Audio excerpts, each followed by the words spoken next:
Eh, y hay que revisar, lo que nosotros estamos buscando es, bueno, ¿cómo se puede medir la corrupción? ¿O cómo podemos como país decir, sí estamos avanzando en esta lucha anticorrupción? Bueno, pues hay parámetros, hay índices. Y esta noche, justamente, se dan a conocer desde Transparencia Internacional, desde Transparencia Mexicana, en dónde está parada la corrupción en México. Me da mucho gusto que esta noche me acompañe Eduardo Bojor, que es el director de Transparencia Mexicana. Eduardo, ¿cómo estás? Muy buenas noches. Buenas noches. ¿Cómo estás? Pongamos eso, ¿no? Pongamos un, parámetro para poder medirlo, ver si las políticas públicas de este gobierno están sirviendo, ver cómo se echa a andar un sistema nacional anticorrupción y deje de ser esto del feeling anticorrupción en el cual, bueno, pues tal vez muchos coinciden, otros no, pero que bueno, podemos tener datos y poder medirlo. Me gusta mucho que lo plantees así porque hay una vieja frase que se cita mucho, que es que lo que no se puede medir no se puede mejorar. Lo que no tiene un rasero, una línea basal, pues no sabemos si estamos avanzando o retrocediendo. Incluso creo que hay que decirlo, el propio presidente López Obrador como candidato hacía referencia a los índices internacionales de corrupción y en más de una rueda de prensa ha dicho que le duele mucho, ¿no?, que México esté en la posición internacional. Bueno, pues el día de hoy, en unos minutos a nivel internacional, se hace público ese rasero que para México va a ser muy importante, ¿no? ¿Cuál es el punto de partida de la administración López Obrador en términos, pues, de los instrumentos internacionales que miden la corrupción? Me parece fundamental. Y a partir de ese momento, ¿cómo vamos? Me parece fundamental este índice de corrupción que sale año con año. No a manera de decir, oigan, miren, ya en el gobierno de Andrés Manuel López Obrador, ¿en dónde estamos? No, no, no. Es el banderazo de salida. Es el banderazo de salida de su gobierno.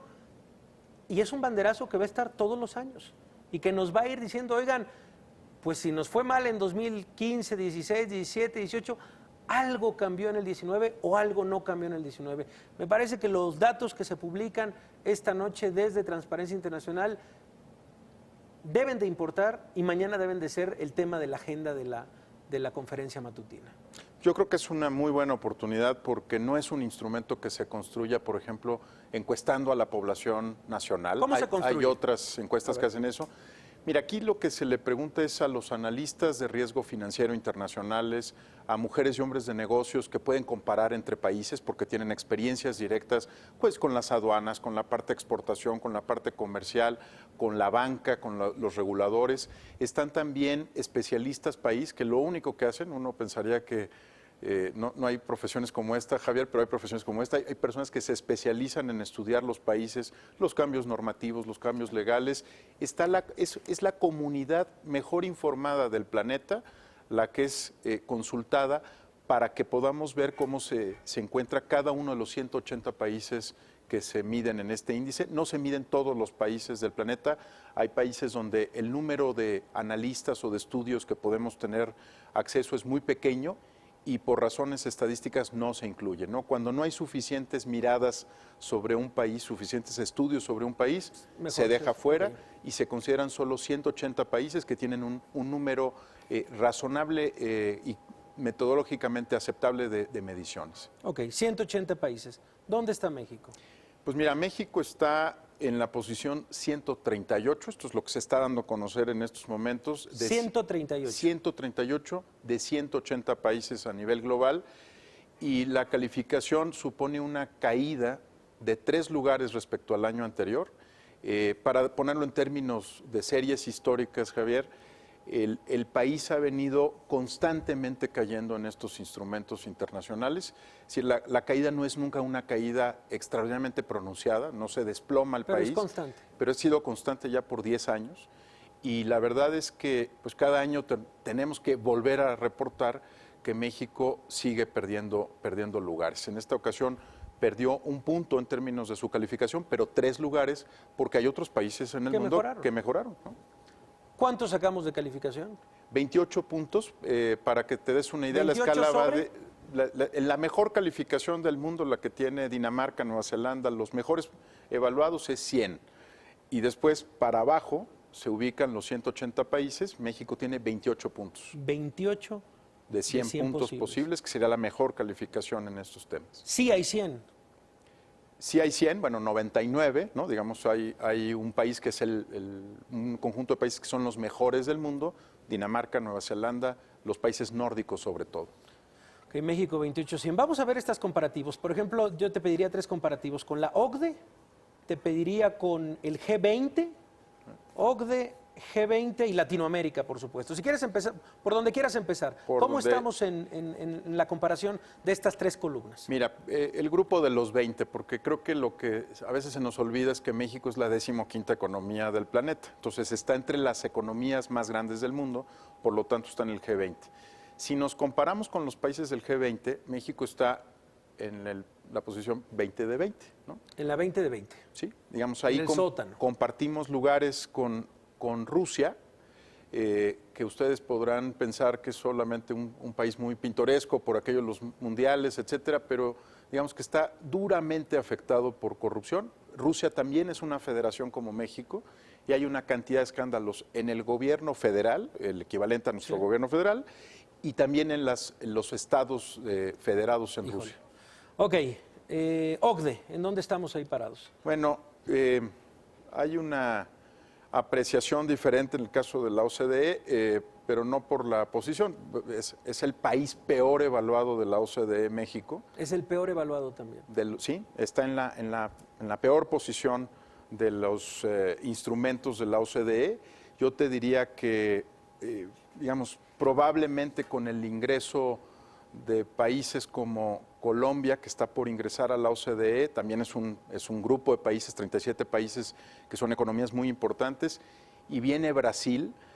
Si las cosas se mantienen como están, con el ingreso de Colombia y Brasil a la OCDE, México seguiría siendo el país peor evaluado de la Organización para la Cooperación y el Desarrollo Económico.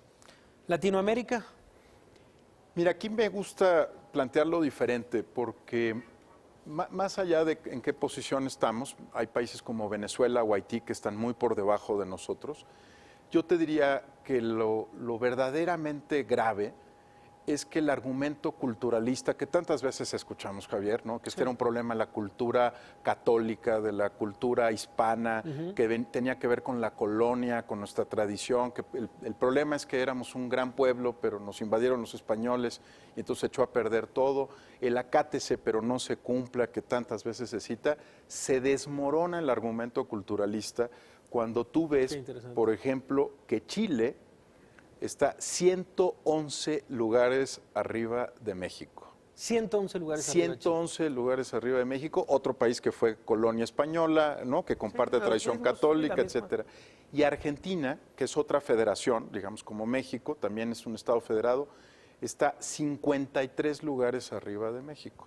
Okay. Entonces, digamos, lo interesante de aquí es que se aniquila la posibilidad de que esta sea una explicación cultural como se utilizaba hace 20, 30 años, no explicar todo a partir de la cultura católica, de la cultura hispana, se desmorona. Este es un problema de régimen político, de sistema y de inacción, Javier, porque pues llevamos solamente 3 años esperando, ¿no? Que se nombren fiscales anticorrupción, 5 que, en fin. Sí, creo que eso también es hacia donde vamos.